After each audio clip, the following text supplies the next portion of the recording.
Check the mic and make sure it sound right, boys.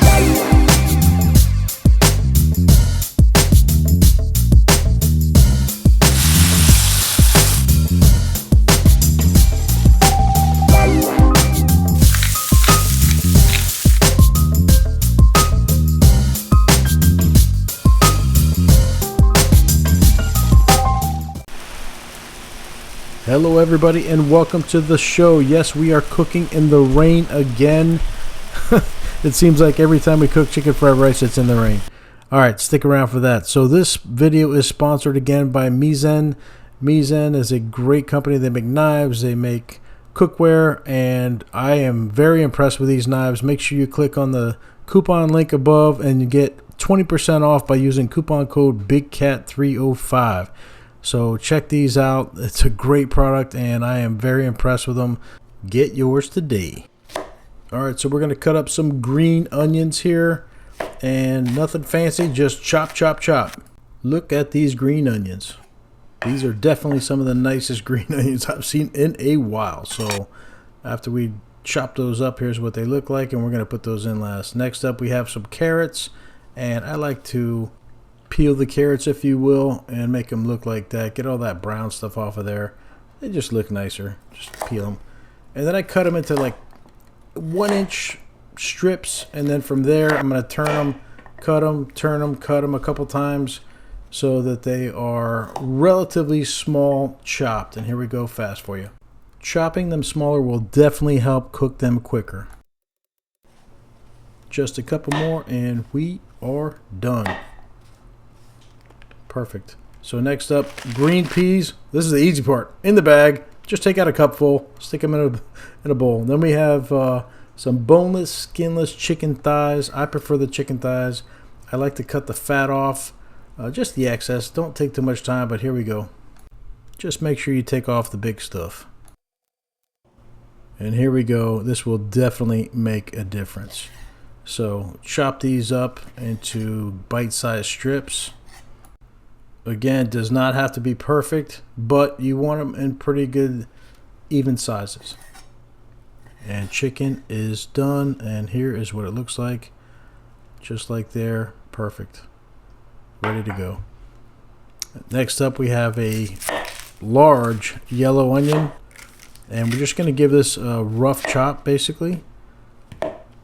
Not too fine, definitely rough. And the reason why is you want that rough because it's going to shrink down, but it's going to give you texture. And then next up we have some garlic, cloves, fresh garlic that we are going to mince. So if you give it a nice pound there with the knife, you can take off that shell and you just mince, mince, mince. And just cut them up as fine as you can. And man, the flavor is going to be absolutely phenomenal. So ingredients are pretty much done. We have 2 cups of onions, 1 cup of carrots, 1 cup of green onion. We have 2 cups of chicken, 1 cup of peas, and 1 tablespoon of garlic. And then not shown here, we have 4 eggs, soy sauce, toasted sesame oil, salt, pepper, butter.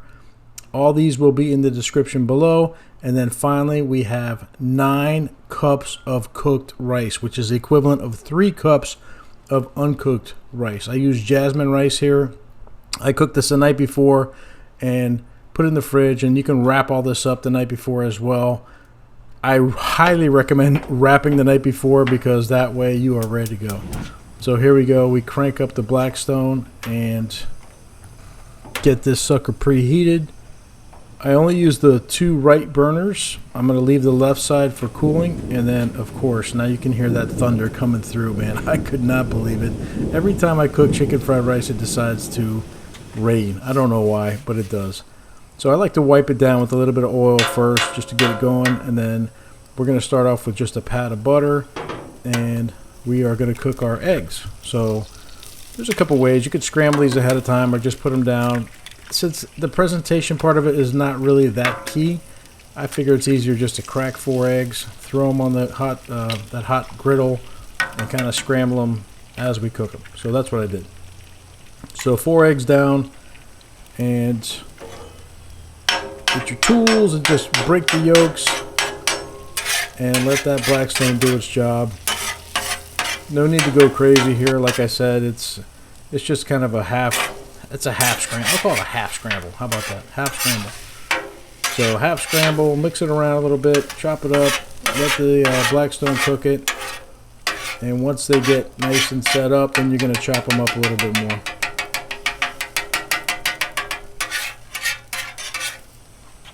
And then once they're done, you put them in a nice clean bowl. Don't use the same bowl. A nice clean bowl and set it off to the side. This is the only thing we'll be setting off to the side. And that's because I don't want the eggs to get rubbery. So next up, more oil, more butter. I do not have exact amounts. Just use your own judgment here. And then get that Blackstone nice and lubricated. That oil is going to keep that butter from burning, and that butter is going to give it tremendous flavor. And there's our chicken. We have not put any seasoning on the chicken yet up to this point. So on high heat, I know everybody keeps asking me about heat. So this is high, I would say medium high to high heat. We spread our cut up chicken out on the Blackstone surface. And here we are just going to add salt and pepper. So there's the salt. And next up is the pepper right there. That's it. Very, very basic, simple ingredients. So the key to this dish is really to have the right texture of the food and the right amount of seasoning. So when I say texture, I'm talking doneness. So the chicken, you don't want it overcooked, you don't want it undercooked. You kind of want it just right. So right now in the beginning, we're literally going to cook this for about 2 minutes on each side. Get it browned, get it crispy a little bit, but we're not going to cook it 100% through. We're going to cook it about 90% through, and then we're going to move it over to the side. So, and we're not putting too much salt because we're going to add soy sauce later on as well as sesame oil. So we don't want to add too much salt. So give you a little bit of a front view so you can see the 1901 with the capacity. It's very deep. It doesn't look that deep, but man, this sucker is deep. So we move it over after literally 3 or 4 minutes. It's pretty much browned, and just stick it over there in the top right corner. Now you can see how much room we have here. So we add some more oil, and we're going to put down our vegetables. We're going to put down our onions first, our coarse chopped onions, remember that, and then our carrots. So these take a little bit longer to cook, but same thing. You don't want to overcook these either. You just want to kind of get them crispy, I would say, not soggy. So a little more butter there, and definitely a little more salt and pepper as well. So there's the pepper, and kind of the same thing here. We're just going to cook these, I'd say probably the same thing, 90% done. You don't want to overcook these, but you don't want them to be too hard because then they're going to, be too crunchy. So again, texture and seasonings. So you're seasoning up these vegetables and chicken, but remember that rice, and there's some garlic as well. The garlic's going to give it a ton of flavor. And then we add our peas. We add those a little bit closer towards the end of the being done because they will cook the quickest. So, as I was saying, all that salt and pepper that you see so far, you're not even going to taste that because that rice really soaks up a lot of that stuff, and we're going to have to add more later on, trust me. So, once we get this, oh, look at that. We had to move. Sorry, it rained, started raining, and it was time to move the griddle. As you can see, I'm in a different spot here, trying to set up the camera. So I moved it underneath the sail, and it happens every time. So now it's raining, and veggies are just about 90% done. So that's when I'm going to move them over, and they are looking good. And here we go. So that's it. We move them over, slide them, put them right next to that chicken, and just get them out of the way. So next up we're going to add some more oil, and we're going to add some more butter. Butter is the key to this dish. It gives it a ton of flavor. And then finally our rice. This is 9 cups of cooked rice. I start by adding just a spatula full at a time, and then I realize, okay, this is going to take forever. So I just dump the whole thing in. And I was concerned. I wasn't sure if this Blackstone was going to be able to handle this much rice, but look at that. It handles it no problem. So rice is in there. Just kind of want to spread it out. It's already broken up. I broke it up with my hands with the gloves beforehand. And that's why you don't really want mushy rice. You kind of want the drier type of rice because it's going to moisten up once you cook it. And we're going to add some more oil here. We're going to add some more butter. We're going to add soy sauce. We're going to add sesame oil. We're going to add all this different stuff. So it'll definitely moisten back up. You want it a little bit on the drier side. So I didn't show this, but after about 2 or 3 minutes of it cooking, then we turn it. You can see there it gets like a little crispy on the bottom, like a little crunchy. That's key. You really want that. That gives it tons of flavor and texture, that same texture I've been talking about. So we're looking for texture here from the rice by letting it sit for a little longer than you normally would and let it crisp up on the bottom. And then at the same time, you're kind of breaking it up. Any major clumps, breaking it up and just kind of keeping it all together. So same thing, a couple more minutes, a couple more flips. I turn it up a little bit because this really should be cooked on high to medium high. Whenever you're cooking fried rice, it should be cooked very quickly. And then here we go. We're going to add some more oil because you do not want it to dry out. And then some more butter as well.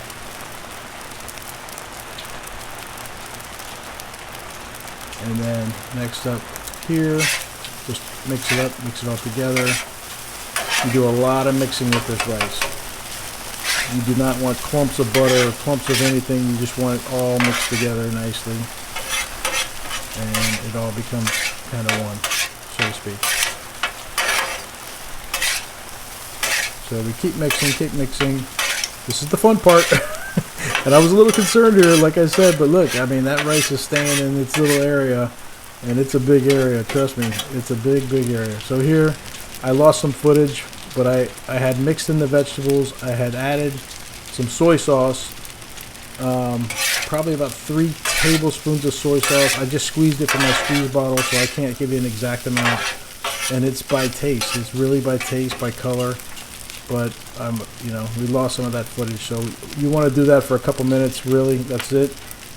Towards the end, and then you're going to add last your green onions and then your scrambled eggs.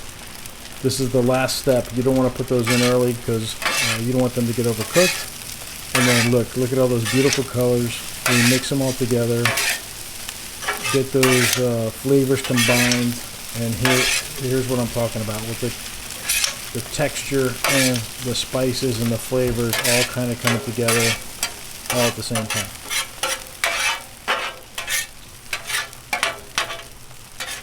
So take your time with it. There's no rush.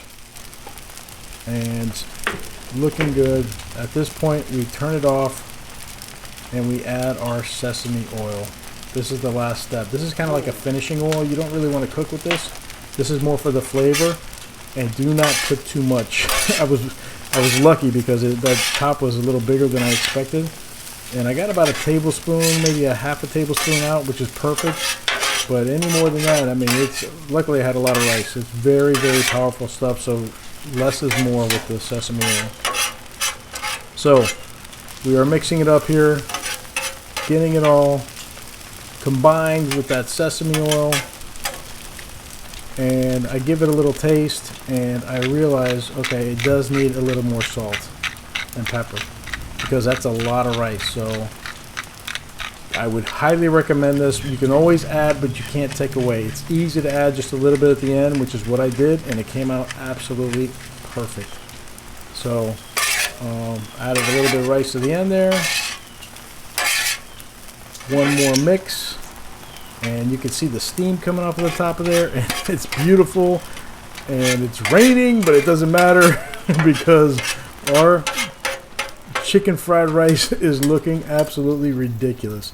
So here's one picture of my patio. It's raining, and just kind of the 1901 from back away, the whole kind of picture of everything. And you can see that 9 cups of rice does not look that big on there anymore. And a little bit of a close-up here. I wish you guys could smell this. It absolutely smells amazing and looks amazing. So everybody, thank you for watching, liking, subscribing, and commenting. And we'll keep on cooking. Big Cat out. Hey guys, before you head out, make sure you hit that subscribe button.